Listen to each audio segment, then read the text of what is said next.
Evangelho, domingo da 10ª semana do Tempo Comum. O Senhor esteja convosco, Ele está no meio de nós. Proclamação do Evangelho de Jesus Cristo, segundo São Marcos. Glória a vós, Senhor. Naquele tempo, Jesus voltou para casa com os seus discípulos, e de novo se reuniu tanta gente que eles nem sequer podiam comer. Quando souberam disso, os parentes de Jesus saíram para agarrá-lo, porque diziam que estava fora de si. Os mestres da lei, que tinham vindo de Jerusalém, diziam que ele estava possuído por Beelzebu e que pelo príncipe dos demônios ele expulsava os demônios. Então Jesus os chamou e falou-lhes em parábolas. Como é que Satanás pode expulsar a Satanás? Se um reino se divide contra si mesmo, ele não poderá manter-se. Se uma família se divide contra si mesma, ela não poderá manter-se. Assim, se Satanás se levanta contra si mesmo e se divide, não poderá sobreviver, mas será destruído. Ninguém pode entrar na casa de um homem forte para roubar seus bens sem antes o amarrar. Só depois poderá saquear sua casa. Em verdade vos digo, tudo será perdoado aos homens, tanto os pecados como qualquer blasfêmia que tiverem dito. Mas quem blasfemar contra o Espírito Santo nunca será perdoado, mas será culpado de um pecado eterno. Jesus falou isso porque diziam que ele está possuído por um espírito mau. Nisso chegaram sua mãe e seus irmãos. Eles ficaram do lado de fora e mandaram chamá-lo. Havia uma multidão sentada ao redor dele. Então lhe disseram: tua mãe e teus irmãos estão lá fora à tua procura. Ele respondeu: quem é minha mãe e quem são meus irmãos? E olhando para os que estavam sentados ao seu redor, disse: aqui está minha mãe e meus irmãos. Quem faz a vontade de Deus, este é meu irmão, minha irmã e minha mãe. Palavra da salvação. Glória a vós, Senhor. 10º domingo do Tempo Comum, em nome do Pai, do Filho e do Espírito Santo. Amém. Queridos irmãos e irmãs, hoje a Santa Liturgia nos conduz ao 3º capítulo do Evangelho de São Marcos. E como nós acabamos de ouvir, o Evangelho hoje tem 3 partes que não são distintas, elas se encontram e nós vamos entender bem isso. Mas quem dá o ritmo para a nossa meditação de hoje é a primeira leitura. Então, é preciso que olhemos por um instante a primeira leitura, o Salmo e as palavras do apóstolo aos Coríntios, para colocarmos os pés e caminharmos na beleza do Evangelho de hoje.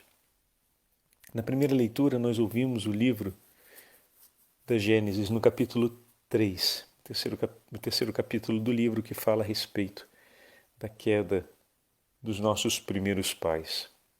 E como aqueles que já ouviram hoje ou leram a primeira leitura, percebem que a antiga serpente foi quem operou, quem realizou uma obra, quem se empenhou na oposição contra Deus. Então, o pecado, ele é obra do inimigo de Deus, ele é obra de Satanás. Sempre o diabo vai estar por detrás, agindo, movendo, se empenhando, colaborando, trabalha, se dá o trabalho para levar os filhos de Deus a caírem. E como assim caírem, Padre? A queda foi o fato de que Eva deu ouvidos a um outro que não fosse Deus. Dar ouvidos a um outro que não seja Deus. Mas, Padre, e Adão? Ela não conversava com o esposo? Não foi entregue a Adão? Não o ouvia? Sim, mas o primeiro chamado à vida foi sempre feito por Deus. Deus criou Eva e entregou-a a Adão. Então o diálogo e a comunhão entre os dois acontece como consequência da comunhão com Deus. Tanto que o pecado realiza uma imediata ruptura sobre isso. Se vocês perceberem, na leitura um pouco antes do trecho que ouvimos hoje, na primeira leitura, ou seja, no início do terceiro capítulo, finalzinho do segundo capítulo, nós vamos ver de maneira muito evidente que Eva se dirige, depois de ter ouvido a serpente, a Adão para trazê-lo para junto de si e não para levá-lo a Deus. Ela vai até Adão e o incita a desobedecer a Deus. Ela não mais o leva a estar em comunhão com Deus, mas a afastar-se da palavra que o Senhor lhe deu. Em outras palavras, a não dar ouvido a Ele. Então, quando se rompe a relação com Deus, fatalmente se romperá também a relação com os nossos irmãos e irmãs.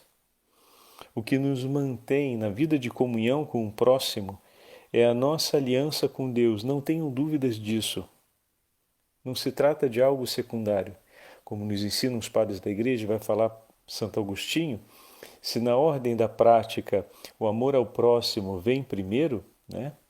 Na ordem da prioridade de excelência para o ser, o amor a Deus sobre todas as coisas é o primeiro dos mandamentos. Então, é importantíssimo termos isso claro. O homem, desde todo sempre, foi chamado para estar em aliança com Deus. Teremos sempre Deus que repete o nosso nome como repetia o nome de Adão pelos jardins. Adão, Adão, onde estás? Deus, meus irmãos, está continuamente à nossa procura, porque se importa conosco, porque nos ama e porque Ele não voltou atrás na aliança que nos apresentou. Ele continua, depois de tudo, nos amando e querendo estar conosco. Como isso é importante! Como essa verdade precisa hoje ser recuperada na nossa vida. O salmo que ouvimos, conhecido como De Profundis, que muitas vezes rezamos pelos nossos irmãos e irmãs falecidos, recupera a miséria da nossa humanidade ferida pelo pecado. Nos foi entregue por Deus a graça da aliança e ela foi perdida. Ao reconhecermos essa nossa condição e ao recordarmos em Cristo agora, que somos cristãos, né? Então fazemos a leitura cristológica do Salmo. Ao recordarmos em Cristo que a nova aliança nos foi entregue para que nós possamos permanecer definitivamente unidos, nos foi entregue o perdão e a graça de estarmos outra vez reconciliados com Deus. Então, reconhecendo a nossa miséria e diante dessa esperança declarada e realizada, na qual podemos tomar parte, suplicamos ao Senhor que nos salve.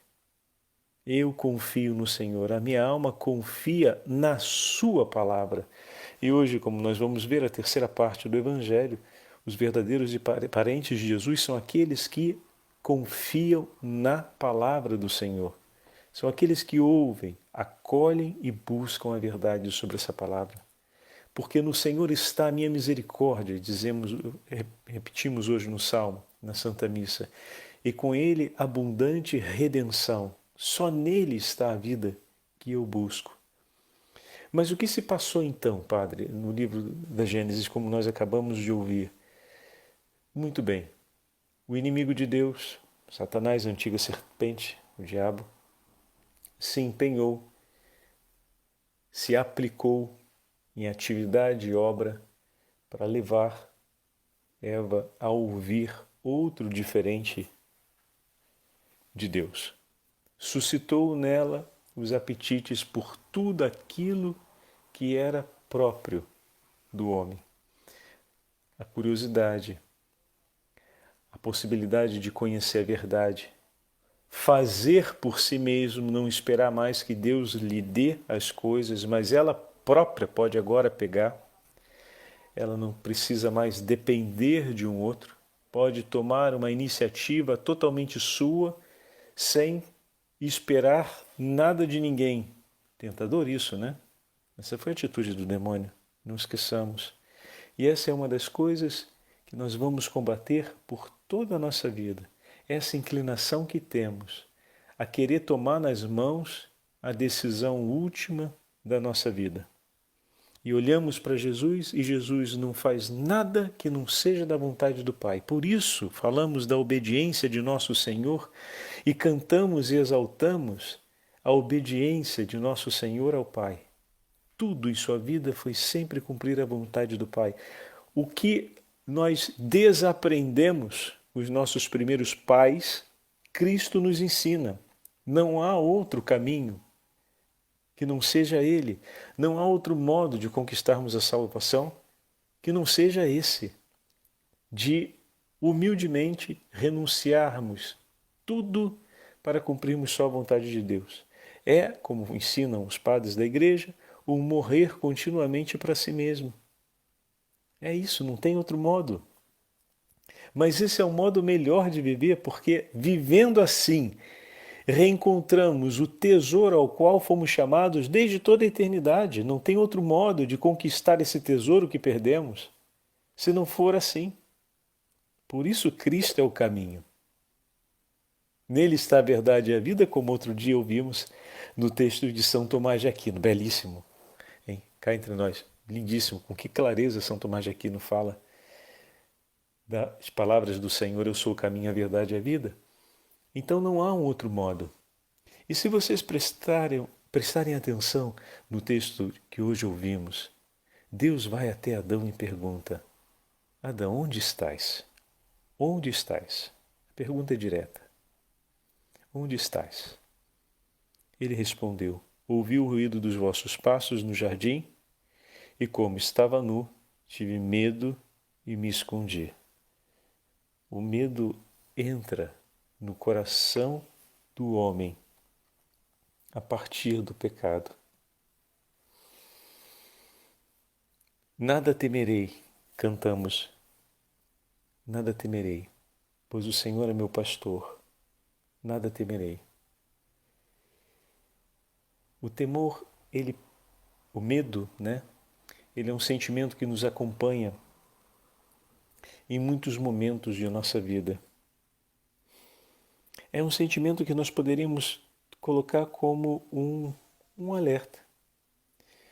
O medo nos chama à pergunta: onde nós estamos na nossa relação com Deus?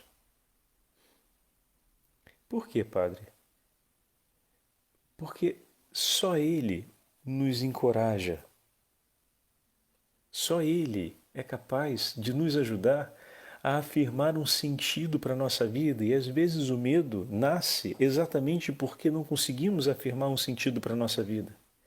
Ou porque não conseguimos afirmar um valor a respeito de quem somos, a nós mesmos. O medo às vezes nasce porque nós não nos sentimos suficientemente bons, inteligentes, capazes para enfrentar a vida e seus desafios. O medo às vezes surge porque não sabemos se vamos conseguir recomeçar depois que nos separarmos das pessoas que estão próximas e que amamos. O medo às vezes aparece porque conhecemos um grande amor e não sabemos se vamos conseguir vivê-lo até o fim ou permanecer nele por um longo tempo. E para todas essas dúvidas que o medo gera, Cristo Jesus é resposta. Para o valor que nós temos, Ele nos mostra. Para o que nos espera no amanhã, Ele nos fala. Sobre o que nos espera no amanhã, Ele nos fala. Sobre o amor que nos sustenta no próprio ato de amar, Ele nos diz.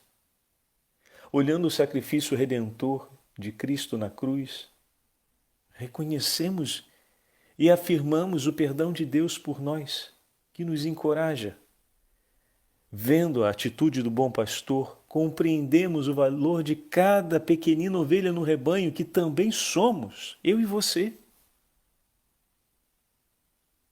Então eis aqui, meus irmãos, a cura para o medo. Ter Cristo presente conosco. A vida de oração, ela é uma resposta não apenas de ordem espiritual, se queremos usar uma tipificação um pouco mais ampla, é uma resposta antropológica que cala sobre o cerne da existência do próprio homem.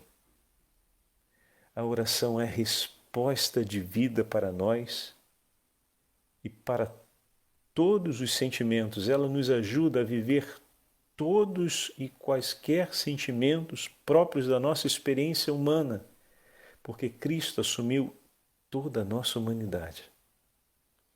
E sobre toda essa humanidade, minha e sua, foi derramada a graça de Deus. E sobre as manchas do pecado que entrou na nossa humanidade e perturbou o exercício da liberdade, também sobre isso foi derramado o bálsamo da cruz, que é o sangue de nosso Senhor, para que seja novamente chamado à vida, à ordem, à paz, para que seja purificado tudo aquilo que se tornou impuro por conta do pecado. Adão apresenta o seu medo diante do Senhor e o Senhor, seguindo o que Adão diz, fala: quem te deu a conhecer que estavas nu? Ele conquistou por si próprio. Não fui eu que lhe dei a conhecer. Você se separou de mim, em outras palavras. O Senhor está dizendo para ele: tomastes por ti mesmo. Ou seja, você não se importou mais com aquilo que eu lhe disse. Procurou viver por si mesmo, sem se importar mais comigo e com tudo aquilo que havia entre nós. E olha onde você foi parar. Olha no que você se transformou. Num homem cheio de medo, num homem que vive escondido, num homem que não consegue mais estar com os olhos levantados diante daquele que te ama. Um homem que não consegue mais sentir paz diante daquele que em paz te criou. Você se tornou um homem sem paz, com medo, um foragido na sua própria existência. Alguém que não percebe mais na luz a sua tranquilidade, mas a inquietação da sua vida. Meu Deus, Adão, no que você se transformou? Oh, Adão, terias tu comido dessa árvore da qual te proibira comer? E Deus entrega a Adão a possibilidade dele dizer com toda a liberdade: sim, Senhor, miserável de mim, não ouvi as tuas palavras e me tornei no que agora sou, porque ele está escondido, então ele já é. A partir do momento que aconteceu, ele já é. Me tornei isso, Senhor. Misericórdia, sim, eu não te ouvi. Eu me separei. Meu irmão e minha irmã, você acha que se Adão tivesse respondido dessa forma, Deus, que é infinitamente bom, não teria abraçado as pressas em lágrimas? Mas vocês perceberam que Adão não responde desse jeito? Estava dado ali a ocasião para que ele pudesse responder. E Adão respondeu: a mulher que tu me destes por companheira deu-me do fruto da árvore e eu comi. Meu irmão, minha irmã, Adão quase, para a gente não dizer que explicitamente, culpa a Deus pela sua própria desgraça. Ó miserável homem que não consegue olhar para a verdade que está diante de seus olhos, a verdade que está na sua carne, como vai dizer o Salmo: o pecado desce pelos meus ossos como óleo, escorre pelos meus ossos como óleo. É forte esse Salmo, mas olha ali, meu irmão, minha irmã, olha a situação que está sendo descrita. Está escondido com medo dos passos do Senhor, mas não consegue reconhecer. A mulher que tu me destes por companheira, a mulher que tu me destes, foi ela que me levou a isso. Não, Adão. Ela tem a parte de culpa. Mas você escolheu, como ela também escolheu, por si mesmo, viver independente, separado de mim. E olha o que você se tornou. Que agora nem mais a verdade consegue estar presente diante de teus olhos. Primeiro falas o que pensas, para depois olhar para a verdade que está ali, diante de ti. Em outras palavras, como vamos puxar daqui a pouco para ver o Evangelho, a opinião que você tem sobre aquilo que você se tornou e não quer ver, ocupa o lugar da verdade. Você não mais olha para si, não mais vê e enfrenta o que fez, mas agora tenta dizer o que acredita ter sido.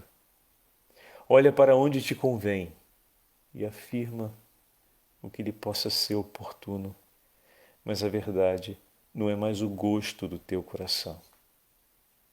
A minha alegria, o meu prazer é cumprir a vontade do Senhor, na casa do Senhor. Lembram do texto? Mas Adão não vive isso. O profeta depois irá escrever isso e Davi vai cantar nos salmos isso e o Senhor vai recuperar essas palavras no Evangelho, curando as feridas do coração de Adão e de toda a geração de seus filhos que vieram marcadas por essa ferida. A minha alegria é estar na casa do meu Pai, cumprindo a sua vontade. Aquele lugar que fora criado para ele, agora se tornava o lugar do seu horror. Ele não mais suportava caminhar ali à espera da voz de Deus, porque havia se levantado contra Deus. Então o que o pecado nos traz? O abandono da verdade. O pecado nos leva a um amor por si mesmo, acima de todas as coisas, acima do próprio Deus. O que nos faz, o que nos leva a ver nossos irmãos e a não sentir mais por eles afeto. Olha o que se tornou a afirmação de Adão em relação a Eva, aquela que ele disse, eis aqui, aquela que é ossos dos meus ossos, carne da minha carne, perfeita, completa, para mim, entregue. Agora a apresenta como a armadilha de Deus, como fala em italiano a trappola. A armadilha que o Senhor fez, ela se tornou a desgraça sobre a minha cabeça que o Senhor colocou. Como assim, Adão? Como pude eu em algum momento desejar o seu mal, se sempre te amei? A que ponto o pecado pode levar a gente a distorcer, a esquecer e, por fim, a negar a verdade. Porque essas verdades tinham sido afirmadas por Adão, reconhecendo diante de Deus o que foi a mulher em sua vida. Mas a obra do demônio persuade tanto o coração do homem que, quando ele se entrega e se torna cooperador nas obras do maligno, chega a esse ponto de cegueira e de negação da verdade. Percebem, meus irmãos? Depois o Senhor se volta a Eva e pergunta a Eva. Eva, por sua vez, acusa a serpente e também ela não reconhece que pecou contra Deus. O Senhor perguntou à mulher, que fizeste? E ela respondeu simplesmente, a serpente enganou-me. Bate na serpente, a culpa é dela, e eu comi. Tu me seduziste, Senhor, e eu me deixei seduzir. Vai dizer o profeta Jeremias, falando para a gente sobre a nossa liberdade. Se o profeta diz, deixei-me seduzir, significa que o amor que Deus declarou e consumou nos seus gestos foram capazes de envolver de tal forma o seu coração ao ponto dele o entregar inteiramente para Deus. Tu me seduzistes e eu me deixei seduzir. Não basta só o desejo de envolver o outro. É preciso que eu consinta, que os meus olhos, o meu coração se oriente na direção daquele outro e o escolha. E nesse momento, tomamos parte no amor, no ato do outro. Seduzistes e eu me deixei seduzir. Eu me levo na direção da sedução que tu me apresentas, Senhor, e me uno a ti. Então, o mesmo aconteceu agora em relação à serpente. Ela apresentou a sedução, ela se deixou seduzir e seguiu. E o Senhor depois vem ao longo da história, por meio dos profetas e da lei, através do povo de Israel, uma e outra vez seduzir o coração do seu povo para abandonar o caminho de pecado e voltar para ele. Vós sois meus, tenho o vosso nome na palma de minhas mãos. Pode uma mãe esquecer-se daquele que gerou em seu ventre, e ainda que exista tal mulher, eu jamais me esquecerei de vós. Isaías 49. Pois tenho o vosso nome escrito na palma de minhas mãos.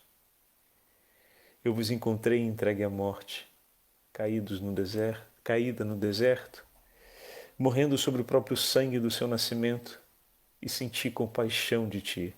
Tomei-te em meus braços, te lavei, cuidei de ti, te alimentei e te fiz crescer. E na idade de sua beleza, te fiz minha e te esposei para ser todo teu. Oséias, belíssimo, belíssimo, é tocante. Esse é o amor que o Senhor declara por nós. Mas naquele momento, todo esse amor estava ali, pronto por Adão e por Eva. Mas ambos, meus irmãos, entendam isso.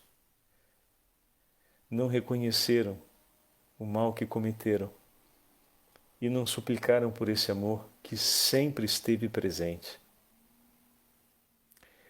Então, o texto que hoje a primeira leitura para na declaração da maldição contra a serpente e declara a inimizade porque a geração da mulher não seguirá o caminho da mãe.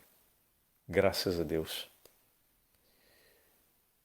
Mas a serpente se empenhará arduamente contra os filhos que nascerem das próximas gerações e ferirá o calcanhar. E aqui vem toda a imagem que depois o Senhor sela o coração de uma outra Virgem Imaculada que o ama e jamais abre seus ouvidos a um outro que não seja Deus.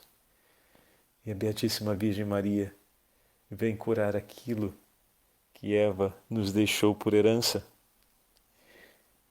e nos oferece o fruto de seu ventre, que é o Salvador. Fantástico. Agora nós olhamos para o Evangelho. Jesus é fortemente incompreendido pelas pessoas que estão mais próximas dele. Vocês repararam isso? Mesmo depois das curas realizadas, mesmo depois de ouvirem as palavras de Jesus, mesmo depois de verem seus gestos, a incompreensão é intensa. Eles continuam tentando dissuadi-lo de agir conforme o Pai lhe inspira, porque não querem deixar de acreditar naquilo que pensam, ou seja, na própria opinião que eles possam ter sobre a fé e sobre a vida religiosa e sobre o próprio Deus. Viram agora o link entre a primeira leitura e o Evangelho? Estão de tal forma agarrados à própria opinião que não conseguem ver a verdade dos fatos e os sinais de Deus não são suficientes para que eles deixem de acreditar na própria opinião que construíram sobre Deus e a religião. Quantas, meus irmãos, são as pessoas que dizem, nós já ouvimos, talvez já tenhamos dito em algum momento da nossa vida, quando rezo me sinto fazendo uma repetição de palavras sem fim, quase sem sentido, às vezes parece um papagaio. Se é para ser assim, prefiro nem rezar. Eu só vou à missa quando me sinto bem, se não me sinto bem eu não vou. Bom, que tal a outra opção, né?